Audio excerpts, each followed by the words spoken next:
tir du sanglier exige un choix de balles très précis pour être efficace. Explication. Quand on fait des tests de balles avec 4-5 balles différentes, dans un même fusil, on s'aperçoit qu'il y a un fusil qui à 50 mètres va porter pile visé avec un type de balle. On prend une autre balle, on est à 50 mètres, on va être 30 cm en bas à droite. Avec un autre, on va être 20 cm à l'horizontale à gauche. Là, il faut vraiment essayer, avec l'arme que l'on a, 3, 4, 5 types de balles pour trouver le type de balle qui s'entend le mieux avec le fusil. En général, avec les fusils à un canon, les fusils à rechargement automatique, les choses ne se passent pas trop mal.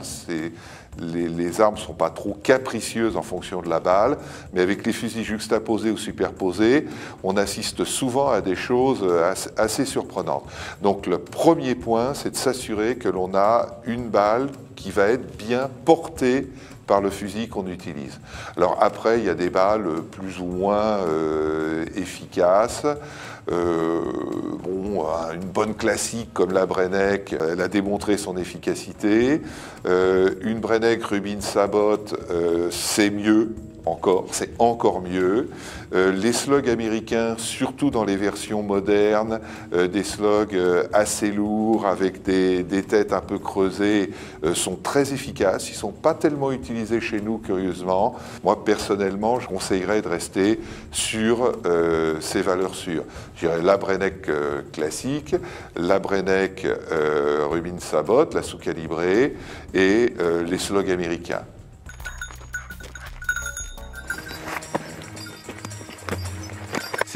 C'est les joies de la chasse au sanglier dans les Cévennes, ça, tu vois.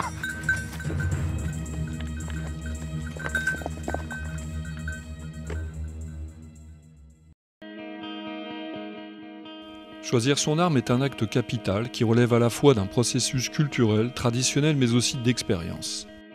Une question qui m'a plusieurs fois été posée, c'est pourquoi est-ce que dans le sud de la France, les chasseurs sont si attachés aux carabines à rechargement automatique, donc qui permettent d'enchaîner 3 coups sans intervention manuelle, alors qu'il est rare qu'ils aient l'opportunité de tirer le 3e coup, et parfois même ils ne tirent souvent qu'un coup. Je pense que la raison, elle est historique, même si le mot peut paraître un petit peu fort, c'est que la grande poussée démographique du sanglier dans le sud de la France et d'ailleurs un peu partout en France, c'est fin des années 60, courant des années 70, je dirais la grande expansion, elle a commencé vers 65-70 et puis elle s'est poursuivie pendant toutes les années 70 et ça a correspondu au moment où les armes à rechargement automatique sont arrivées sur le marché, singulièrement à l'époque la fameuse Browning Bar, qui existe toujours d'ailleurs, qui était bien modernisée, mais qui existe toujours, et puis celle qu'on appelait la 280 Remington, en fait la Remington en calibre 280. Donc c'est les armes qui sont arrivées sur le marché au moment où les sangliers sont arrivés sur les terrains de chasse.